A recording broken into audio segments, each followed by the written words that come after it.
Hello दोस्तों, welcome to our channel Notebook. आज इस वीडियो में हम लोग शुरू करने जा रहे हैं क्लास 11th चैप्टर 1 सेट्स। इस वीडियो में करेंगे हम सेट्स का इंट्रोडक्शन कवर। इंट्रोडक्शन थोड़ा लंबा होगा तो उसको हम दो पार्ट में डिवाइड करेंगे। ये है उसका पार्ट 1। तो चलो बिना ज्यादा टाइम वेस्ट करे सीधा शुरू करते हैं। सबसे पहले चैप्टर का नाम क्या है? सेट्स। तो सेट की डेफिनेशन डेफिनेशन क्या होती है? A set is a well defined collection of objects. अब इस लाइन में दो चीजों पे हमें ध्यान देना है। पहली well defined, second objects. Well defined का मतलब क्या होता है? देखो, वेल डिफाइंड का मतलब होता है that does not change from person to person. कोई भी चीज जिसकी definition person to person change ना हो वो होती है वेल डिफाइंड। फॉर एग्जाम्पल, अगर मैं आपसे पूछूं how many days are there in a week, आप क्या बोलोगे? सर 7 डेज होते हैं। बिल्कुल सही। यही सवाल मैं आपके एक फ्रेंड से पूछूं, क्या वो 8 बोल देगा? नहीं, वो भी 7 ही बताएगा ना, क्योंकि 7 ही होते हैं। किसी रैंडम पर्सन से पूछेंगे वो भी 7 बताएगा। तो it is well defined. Number of days in a week is well defined. ठीक है, तो जिसका answer person to person change ना हो उसे बोलते हैं वेल डिफाइंड। और ऑब्जेक्ट्स, ऑब्जेक्ट्स क्या होते हैं? Numbers, letters, rivers, alphabets, mountains, कुछ भी हो सकते हैं। ऑब्जेक्ट तो हमें पता ही है। तो when there is a set, well defined collection of objects, it is called set. ठीक है, एग्जांपल से समझते हैं। देखो, फर्स्ट एग्जांपल। अभी 5 एग्जांपल लिखे हैं, इसमें कुछ सेट है कुछ नहीं है, तो देखते हैं कौन सा सेट है और कौन सा नहीं है। The vowels of English alphabets. Vowels कौन से होते हैं इंग्लिश अल्फाबेट्स में? ए, ई, आई, ओ, यू। ठीक है, आपको पता है भाई 5 वॉवल्स होते हैं। यही मैं आपके फ्रेंड से पूछूं, क्या वो 6 कर देगा? सेम रखेगा ना 5? भाई ये तो 5 ही डिफाइन करे, बचपन से यही पढ़े हैं। किसी से भी पूछेंगे वो ये 5 वॉवल्स ही बताएगा। तो it is a set because it is well defined. Second क्या है? Collection of all days in a week. ये तो भी हमने देख लिया, एक वीक में कौन कौन से दिन होते हैं?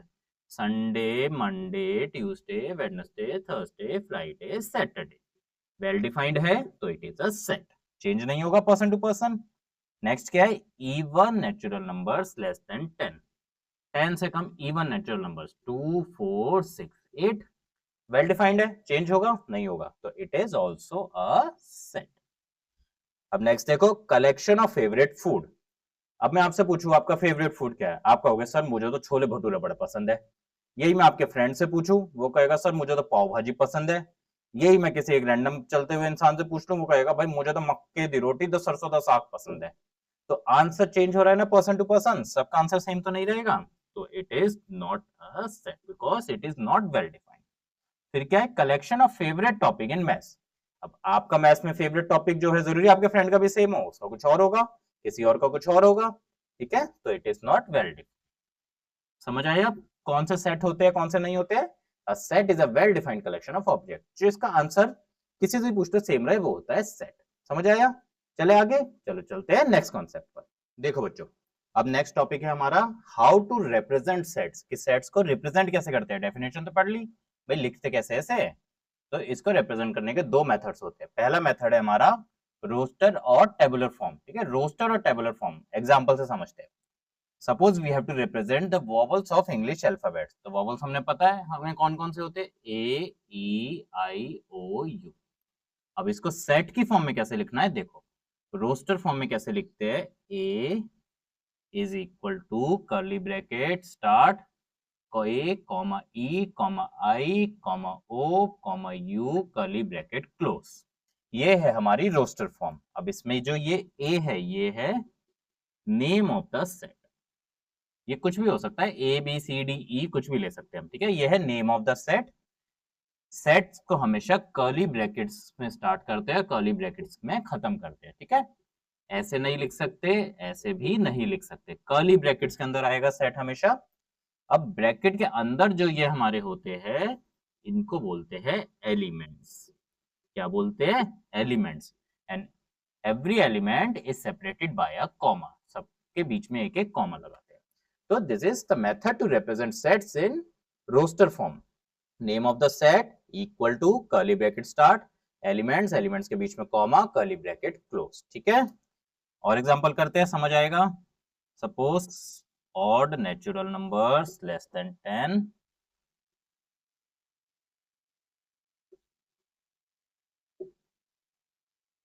Odd natural numbers less than 10 कैसे डिफाइन करते हैं? सबसे पहले होते कौन कौन से हैं?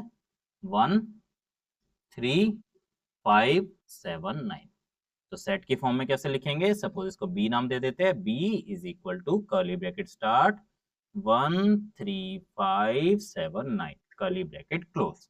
तो ये कौन सी फॉर्म है हमारी, ये है हमारी रोस्टर फॉर्म। ठीक है, और एग्जांपल करें, सपोज सेट ऑफ, अगर हमारा एक और लिखते हैं, set of all letters in mathematics, ज्यादा बड़ा वर्ड ले लिया, चलो कोई बात नहीं।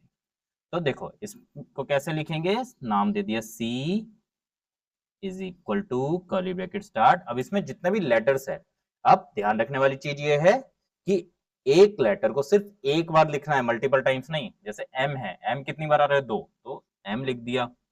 ए कॉमा ए, टी, एच, ई, अब एम वापस आएगा तो दोबारा नहीं लिखना है। ए रिपीट हो गया, नहीं लिखना। टी नहीं लिखना, आई, देन सी एंड एस। ठीक है, तो ये हो गया हमारा रोस्टर और टेबुलर फॉर्म, समझ आया। ठीक है, अब सेकंड फॉर्म है हमारी, सेकंड फॉर्म कौन सी होती है, सेट बाइंडर फॉर्म। चलो सेकंड फॉर्म पे चलते हैं, चले आगे, चलो चलते हैं नेक्स्ट कॉन्सेप्ट। नेक्स्ट फॉर्म है हमारी set builder form. Set builder form में कैसे लिखते हैं, देखो सेम एग्जांपल्स को अब हम लिखेंगे सेट बिल्डर फॉर्म से। The vowels of English alphabets, तो इंग्लिश अल्फाबेट के वोवेल्स तो हमें पता है, बट इसको सेट बिल्डर फॉर्म से कैसे लिखना है। देखो सेट बिल्डर फॉर्म में हम नॉर्मली वेरिएबल्स यूज करते हैं, एक्स वाई जेड वगैरह। तो इसमें कैसे रिप्रेजेंट करेंगे, A is equal to X colon X is vowel of English alphabet bracket close. ये तरीका होता है सेट बिल्डर फॉर्म में लिखने का।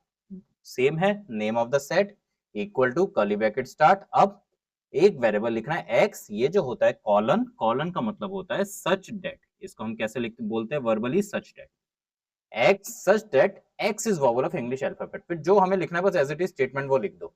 ठीक है, तो एक्स इज वोवेल, तो जितने भी वोवेल्स होंगे वो यहाँ पर आ जाएंगे, एक्स उसको रिप्रेजेंट करता है।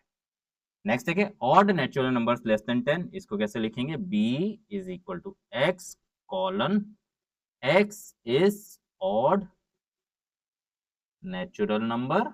अच्छा, इसमें दो केस है, एक तो ऑड नेचुरल नंबर होना चाहिए और लेस देन 10। तो जब भी ऐसे दो केस होते हैं तो कॉमा लगा के सेकंड कंडीशन भी, एक्स लेस देन 10। तो दो कंडीशंस होनी चाहिए, एक तो ऑड नेचुरल नंबर होना चाहिए और लेस देन 10 होना चाहिए। ठीक है, तो दोनों को ऐसे लिखते हैं। तो ये होती है हमारी सेट बिल्डर फॉर्म। एक वो वाला ही देखते हैं, मैथमेटिक्स वाला क्या था, all set of all letters in word mathematics, set of all letters in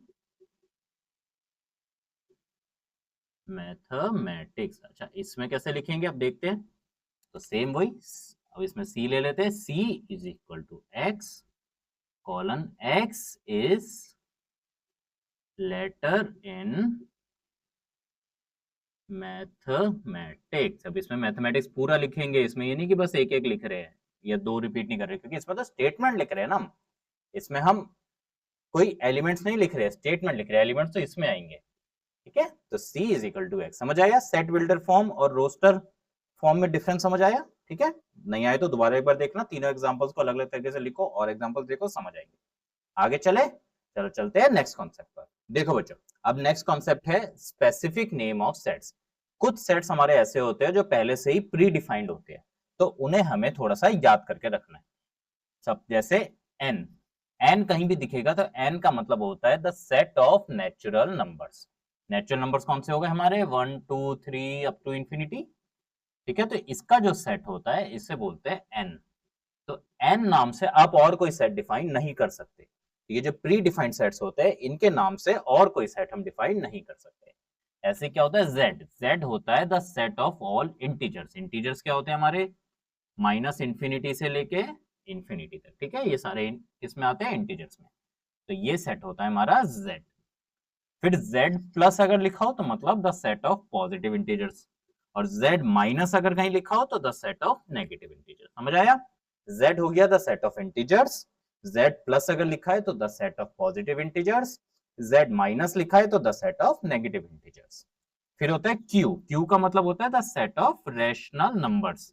अब कहोगे सर रैशनल है r से करते थे, r से इसलिए नहीं करते क्योंकि r का मतलब होता है the set of real numbers. तो r को रियल नंबर्स के लिए हमने रिजर्व कर लिया और रैशनल नंबर्स के लिए क्या हमारे पास q, ठीक है। तो q हो गया the set of rational numbers 1/2 2/3 जितने भी होते हैं, और रियल नंबर्स में क्या आते हैं सारे नंबर, जितने भी नंबर्स पॉसिबल है सब रियल में आ जाते हैं। समझ आए, ये है हमारे प्री डिफाइंड सेट्स। इन नाम से कोई और सेट कभी डिफाइन नहीं करना और इनको याद करके रखना, ये आपके एमसीक्यूज में आएंगे, ठीक है। एमसीक्यूज में इस टाइप के क्वेश्चन आते हैं। समझ आया, आगे चले, चलो चलते हैं नेक्स्ट कॉन्सेप्ट। देखो अब नेक्स्ट कॉन्सेप्ट है हमारा some specific symbols to be used. कुछ ऐसे सिंबल्स अब हम पढ़ेंगे जो हम इस चैप्टर में अलग अलग क्वेश्चंस में यूज करेंगे, इनका मीनिंग हमें पता होना चाहिए। तो फर्स्ट ये होता है एप्सिलॉन। ऐसा सिंबल कहीं भी दिखे तो इसका मतलब होता है बिलोंग्स टू, ठीक है। जैसे सपोज कई बार लिखा होगा x बिलोंग्स टू n, मतलब x belongs to natural number, ये कंडीशन हो जाएगी। और इस पे अगर लाइन बनी हो तो नॉट बिलोंग्स टू या डस नॉट बिलोंग्स टू, ये कंडीशन सेट के अंदर लिखी होंगी तभी हम सेट को डिफाइन कर पाएंगे। सी का मतलब होता है सबसेट। ये सब आगे पढ़ेंगे इनके मतलब, बस अभी देखते जाओ कौन सा साइन किस चीज को रिप्रेजेंट करता है। और सी पे अगर लाइन बनी हो तो not a subset, subset C slash not a subset. C के नीचे अगर ऐसे लाइन बनी हो तो सबसेट एंड इक्वल। इस सबसेट तो है ही, इक्वल भी है, ठीक है। C represent subset, line represents equal. U का मतलब होता है यूनियन, और उल्टा यू बनाओ तो इसका मतलब होता है इंटरसेक्शन। सब इनको समझेंगे हम बाद में, अभी बस नाम याद रखो। अगर ऐसे बनाओ फाइव, ठीक है, जीरो ऐसे काट रखो फाइव का मतलब होता है नल सेट। ये बहुत इंपॉर्टेंट है, ये कई बार एमसीक्यूज में आता है। नल सेट और वॉइड सेट, मतलब सेट है पर कोई एलिमेंट नहीं, set which does not contain any element. फिर अगर सिर्फ दो ब्रैकेट ऐसे बने हो अंदर कुछ ना हो तो इसे बोलते हैं एम्प्टी सेट या set of brackets. Empty set तो इसी को नल सेट को भी बोल देते हैं, इसे बोलते हैं सेट ऑफ ब्रैकेट्स। अगर ऐसे लिखा हो कहीं पे n ब्रैकेट में ए क्या होता है हमारा सेट, तो इसका मतलब हमसे पूछा है find the number of elements in the set, कि सेट में कितने एलिमेंट्स है, तो इसका मतलब है नंबर ऑफ एलिमेंट्स। तो कभी अगर एक सेट गिवन है a इज इक्वल टू 2 3 5 7, आपसे क्वेश्चन पूछा है फाइंड n ऑफ a, तो अगर n ऑफ a का मतलब पता होगा तभी तो बता पाओगे। तो वही अभी हम पढ़ रहे हैं, n ऑफ a का मतलब है number of elements in the set. समझ आया, ये सारे जल्दी से लिख लो, इनके मतलब याद रखो। एप्सिलॉन मतलब बिलोंग्स टू, एप्सिलॉन नॉट मतलब नॉट बिलोंग्स टू, सी मतलब सबसेट, सी स्लैश मतलब नॉट अ सबसेट, सी के नीचे लाइन बनी हो तो सबसेट एंड इक्वल, यू मतलब यूनियन, उल्टा यू मतलब इंटरसेक्शन, फाइव मतलब नल सेट और वॉइड सेट, दो ब्रैकेट बने हो तो set of brackets, n of a मतलब number of elements in the set. समझ आया, 4-5 कॉन्सेप्ट्स अभी हमने पढ़ लिए, ठीक है। तो इस वीडियो में इतने कॉन्सेप्ट्स अभी, इंट्रोडक्शन की पार्ट 2 वीडियो में जितने बाकी कॉन्सेप्ट बचे वो हम कवर कर लेंगे, फिर हम शुरू करेंगे अपनी एक्सरसाइजेस, ठीक है। अगर वीडियो आपको अच्छी लगी हो तो वीडियो को लाइक जरूर कर देना और अपने दोस्तों के साथ शेयर करो, और नीचे प्यारा सा कमेंट छोड़ दो जिससे हमें आगे और वीडियोस बनाने के लिए मोटिवेशन मिलती है। चलो मिलते हैं नेक्स्ट वीडियो में, बाय बाय।